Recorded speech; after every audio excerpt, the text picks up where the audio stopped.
Good morning, everyone. Welcome into the SEC Morning Report. It is Tuesday morning, November 14th, 2023. We are heading towards week 12 of SEC football action. Have a lot of, some non-conference games and stuff like that this week.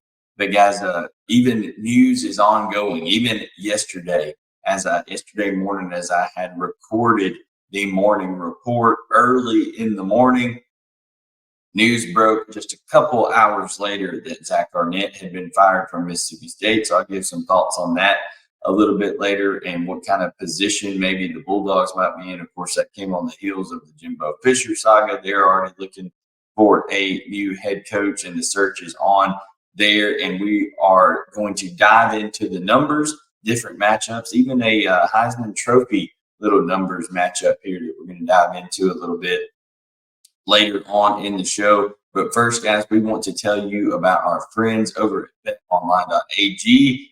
BetOnline is a partner here with the SEC Morning Report with Southeastern 14, as we are part of the Believe Network. And guys, the last of the major pro sports for the 2023 year is off and rolling, with the NBA having started up and in full swing. They're in their in-season tournament right now.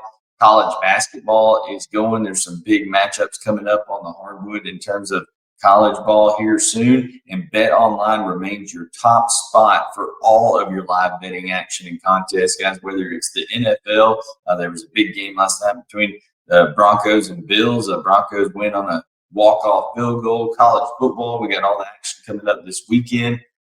UFC, NHL, all of it is ready and rolling right now, and it's waiting for you over at BetOnline, which is your number one source for wagering news, odds, predictions, trends, all the hoops betting action you could want, along with every sport available at your fingertips with both desktop and mobile access at any time. Head to BetOnline today and remember to use our promo code BELIEVE, that's BLEAV, all caps BLEAV, for your 50% welcome bonus on your first deposit. BetOnline, where the game starts. And I said I was going to talk a little bit about Zach Arnett and the fire because I didn't get to react to it from yesterday. Listen, Zach Arnett was in an impossible situation. I don't think who knows if he was necessarily even looking to be a head coach at that point in time. He was very, very successful as Mississippi State's defensive coordinator. He was doing a great job there. And because of the death of Mike Leach, it kind of got thrust upon him, in order to kind of keep the continuity there, keep a recruiting class together, give those kids some stability and in a tough situation. And, it just didn't work out. He wasn't able to produce enough quality football for them, especially on the offensive side of the ball, for there to be confidence for the Mississippi State program to move forward with him. Now, you could say he didn't even make it through a full year one. Could you give the guy a full off season, a full recruiting class of his own, all this kind of stuff to work things out? Yeah, I think you could. However, we're in the era of college football where you have to produce very, very quickly. And I think Mississippi State just felt they were maybe in the wrong direction.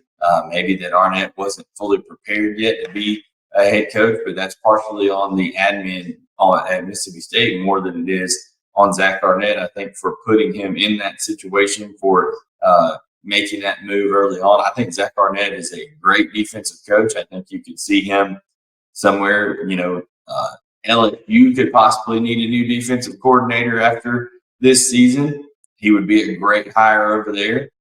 There's lots of places that are going to be looking for his services. I think you will see him return to the defensive coordinator role for a prominent school sooner rather than later. So Zach Arnett will bounce back, and I think one day it will be a head coach again. This is an experience he can learn from.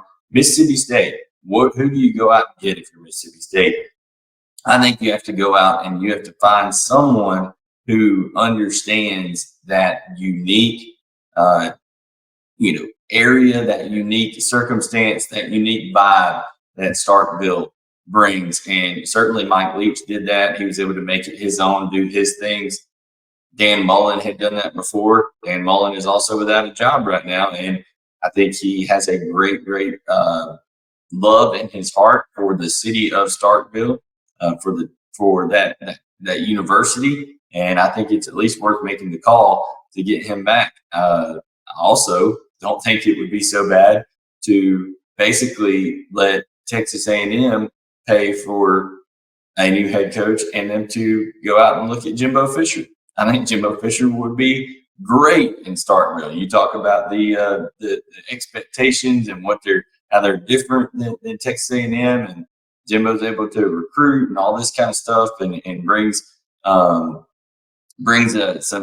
whatever you think about it. He brings a plethora of offensive knowledge, whatever you think about the style and all that kind of stuff.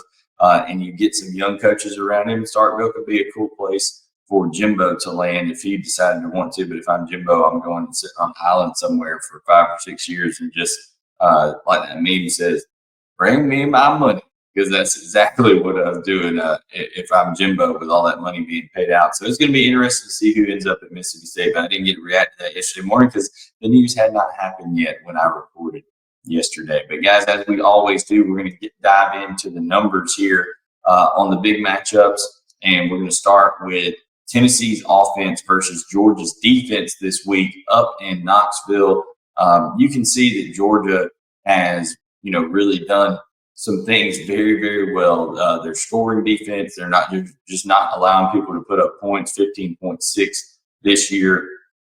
Third downs, they're the best. They're the best in the SEC, only allowing opponents to convert 28.1% of the time, and they limit explosive plays. They're in the top 15 in the country, and they're the first in the SEC in explosive plays allowed.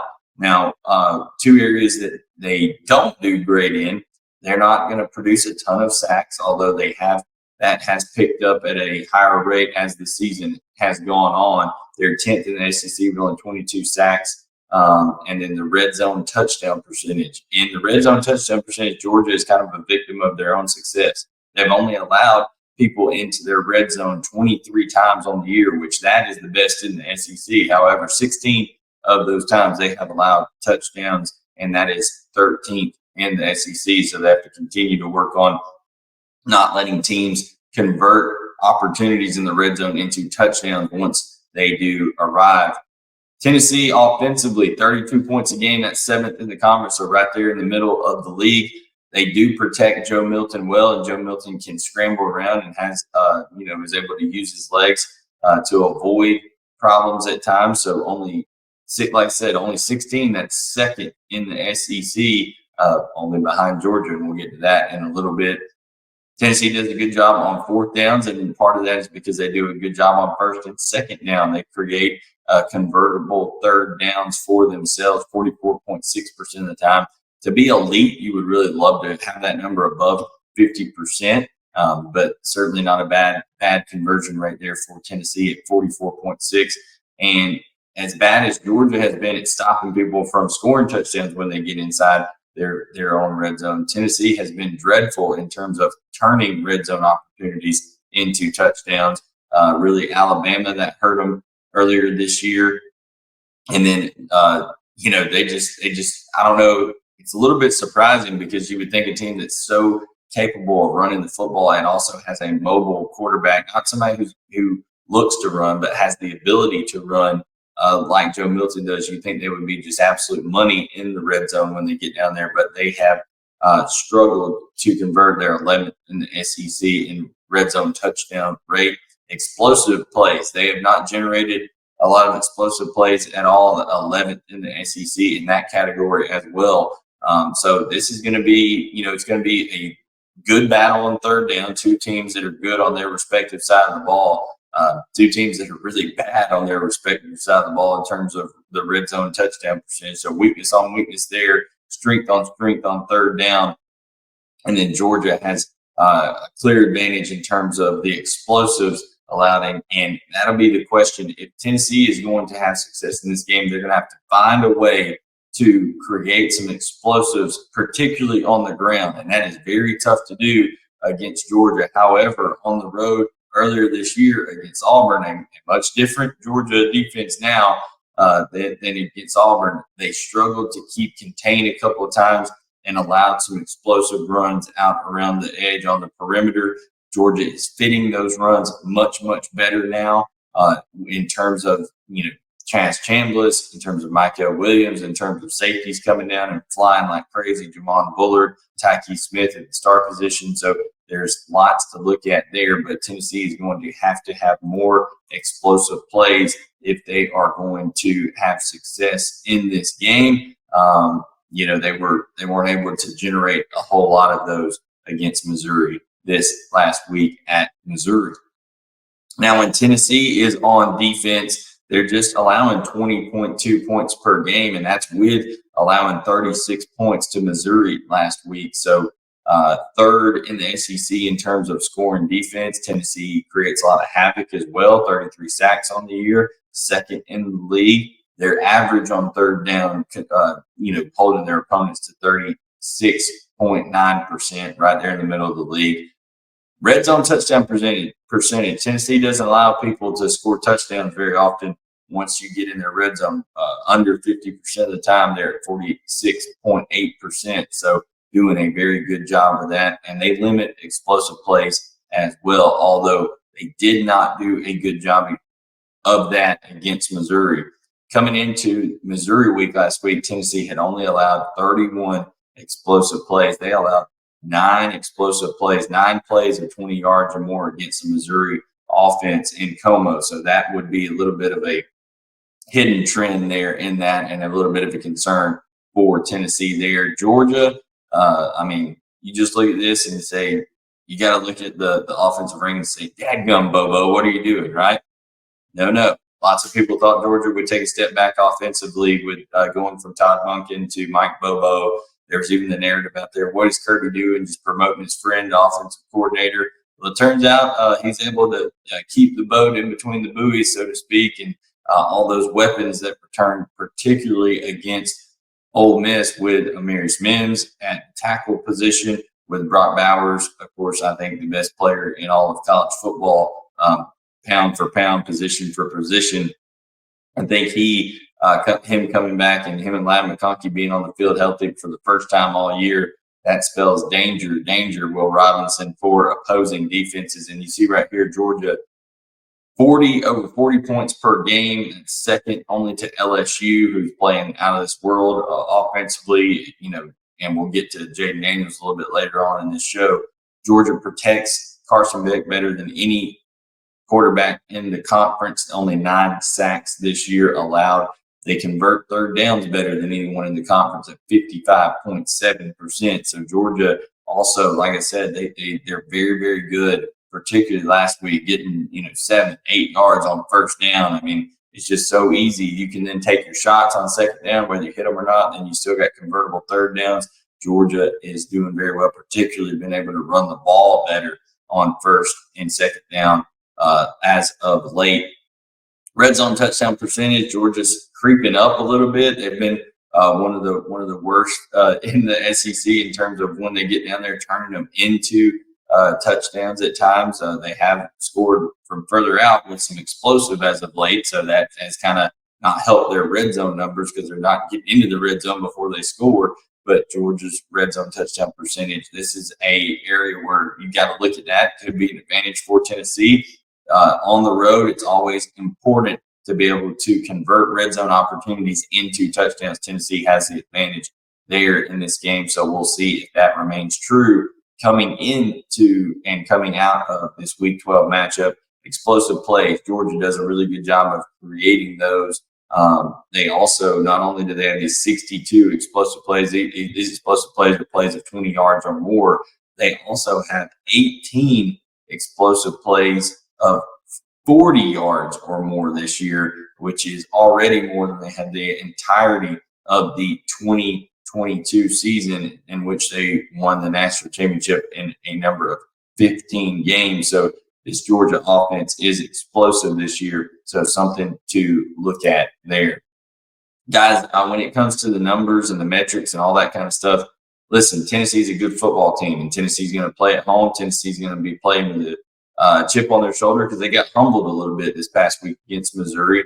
The question is, how much will it matter with a Georgia team that's playing red hot, has, a lot of pride in what they're doing, has also those weapons that have returned and are playing the best football of the season so far in terms of complementary football on each side.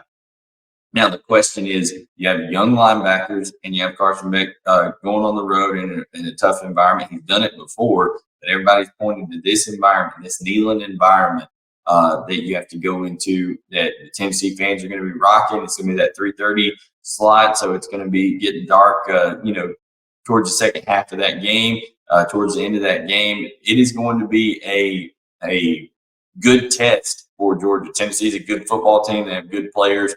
And despite playing, really, really bad last week against Missouri in the second half and allowing some things to happen to them, still a dangerous football team. So we'll see if Kirby Smart's company, one thing, we'll see if they can start faster, right? They've allowed 4 touchdowns on opening drives in a row, the last 4 games, the last 4 opponents, and Tennessee can certainly get up on you. And then, hey, if you're, having to play from behind at Neyland, that can be a scary prospect there. So we'll see how Georgia starts, if they start fast, and we'll see if Tennessee can recover mentally from, what they struggled with, and also how they didn't play the run game very well against Missouri. So some interesting, prospects there and numbers there. Now, let's move into this Florida versus Mizzou game. Florida, you can see right there, middle of the pack in terms of points scored per game. Missouri just a little bit slightly better than middle of the pack at 22.3 points per game, good for 6th in the conference. Florida allows Graham Mertz to get sacked a lot. They've allowed 31 sacks. Missouri gets after the passer pretty well, 28 sacks. That defensive line for Missouri is just so physical and does a really good job of winning one-on-one matchups. When they do decide to, they bring a good amount of pressure from the linebacker level as well, mix in some pressures from the DBs. I mean, it's a good scheme. It's a hectic scheme there for Mizzou, and we'll see how Florida handles it going on the road. The crowd noise, things like that, is going to be interesting there. Neither one of these teams are what you would call just a banner example on third downs. Missouri allowing people to convert 38.1% of the time. It's right in the middle of the pack. Florida only 11th in the conference at 35.3%. A lot of that has to do, guys, with they haven't ran the ball as well as they wanted to this year, and they've been behind the chain some. And as good as Graham Mertz has been, it's been difficult to convert some longer third downs. So that's something they're going to have to work on, trying to stay on schedule ahead of the chains here in this game in Como. What Florida does a really good job at is when they get into the red zone, they're going to turn it into a touchdown. 70.7% of the time that happens for Florida. So best in the SEC in that metric, and that's something they're really going to need to try to capitalize on, being a road game there. Missouri does a good job of holding people out on allowing touchdowns 51.5% of the time when people get in the red zone. Not a whole lot of explosive plays for Florida. We know that wide receiver, despite the great efforts of Ricky Pearsall and Eugene Wilson, guys like that, they're just not overly dynamic at the receiver position, so they haven't created a lot of long explosive plays through the air, plays of 20 yards or more. And the running game has, like I said, even though it got going a little bit last week against LSU, but then again, who doesn't get going against LSU's defense? LSU's defense is dreadful. Trevor Etienne, Montrell Johnson have been disappointed. They haven't been as good as people thought that they would be behind that Florida offensive line, and that has hurt their amount of explosive plays as well. And Missouri just right there, middle of the pack in terms of preventing explosive plays, 46 allowed, 8 in the conference. Florida defensively, it's been a struggle, man. The tackling has been very, very poor. They can't stop people in the red zone. and they allow a good amount of explosive plays of 20 yards or more. So I think you're going to need to see Florida really recover well from what they did against both LSU and Arkansas and try to find ways to be better. Particularly, they got to create some takeaways, something that Florida's not very good at. But you see sacks right there. They do not generate pressure on the quarterback. And Brady Cook is so good with his legs of being able to escape, being able to buy time. I just think you're going to have to find ways to create some pressure on Brady Cook. But you see Missouri does a really good job, fourth in the country, or not, excuse me, fourth in the conference in protecting Brady Cook, only 19 sacks allowed on the year. And one big, no real big disparities anywhere else. Both of them really struggle in terms of the metrics of red zone touchdown percentage. However, the way that Missouri recently has been running the football with Cody Schrader, that is getting better and better for them. And then on third down, look for Brady Cook's legs, like I said, and look for some of that play action stuff, some of the movement and the eye candy that Eli Drinkwitz does. But guys like Luther Burden, like Theo Weiss, of course, Cody Schrader, being the balancing act off of that. I mean, it's a dynamic scheme there for Missouri offensively. Eli Drinkwitz doing a really good job. It's going to be difficult for Florida to slow down. Missouri has 59 explosive plays on the year, plays of 20 yards or more. So they're doing a good job of creating chunk plays, being able to get down the field on people. And listen, who would have thought at this point in the year or at this point in college football, here we are in 2023, and for so long, it's been Florida's been the more talented team. The roster has been, heavily, favored. If you would look at this matchup in favor of Florida, but you have to look at Missouri now and say Eli Drinkwitz has done a better job of building his roster than has Billy Napier. Missouri is the more talented team. Missouri is the more disciplined team. Missouri is the more physical team. So Florida's got a lot to prove when they go in here and see if they can have some pride and try to. They get two opportunities to reach a bowl game. We'll see if they're able to do so. Finally, I want to get into one more inside the numbers matchup here, and this is Jayden Daniels in 2023 versus Caleb Williams' season in 2022 for Heisman comparison purposes here. You can see in terms of the total yardage here, you've got Daniels is over 4,000 yards and still has 2 games left to play before a bowl game. If he were to elect to play in the bowl game, who knows if he will or not. But this is the totality, I think a 13-game representation for Caleb Williams on the right. You can see that with his legs, Daniels, he's approaching 1,000 yards rushing on the year. And, with what he's going to be able to put up in these next 2 games for LSU, he's really going to add on some numbers there. Georgia State this week, so they should have a big week offensively, and then Texas A&M in a game that has become a good rivalry game, and it's going to be in Baton Rouge on the last week of the season. So there's still a lot of meat on the bone, in my opinion, if you're looking at Jayden Daniels here.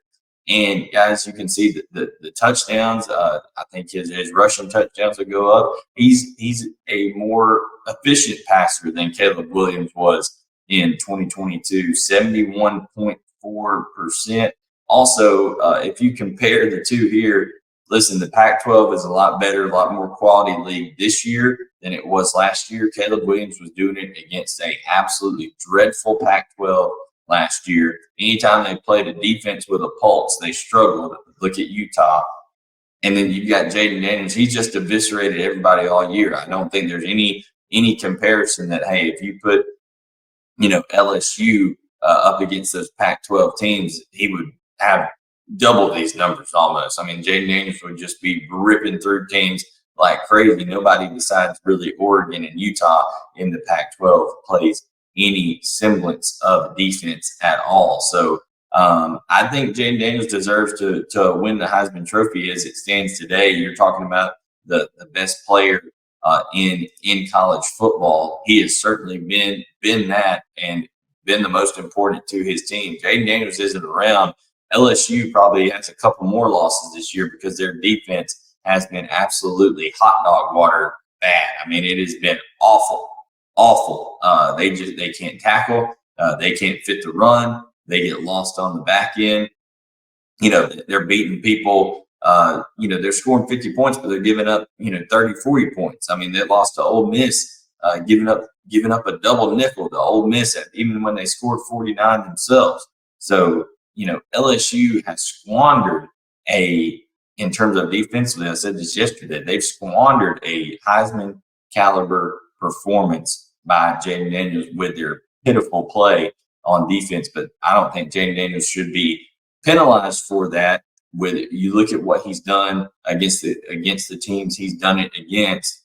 I think Jayden Daniels deserves to not only be in New York, but I think he deserves to win the Heisman Trophy. And that is your Inside the Numbers matchups this week, guys. I hope you've enjoyed the content here on the SEC Morning Report. Thank you so much for tuning in. Make sure to like, subscribe, turn on notifications. Check out Bet Online, as we're presented by Bet Online, in the description below. Also, you can check out Chomps as well. Get you a 15% discount off of a healthy and nutritious snack and Chomps with lots of different flavors, things of that nature. But guys, we appreciate you tuning in. Make sure to catch all of the content here on the Jayden Blake level, doing basketball content. You got Chris Lee, Gavin Schoenwald doing the daily show later on today live. So hit that notification bell and you'll get a notification about that. And thank you so much for being part of our coverage of SEC sports, daily SEC sports coverage right here on Southeastern 14. Have a great rest of your day. And I will catch you guys next time to talk more SEC football here on Southeastern 14.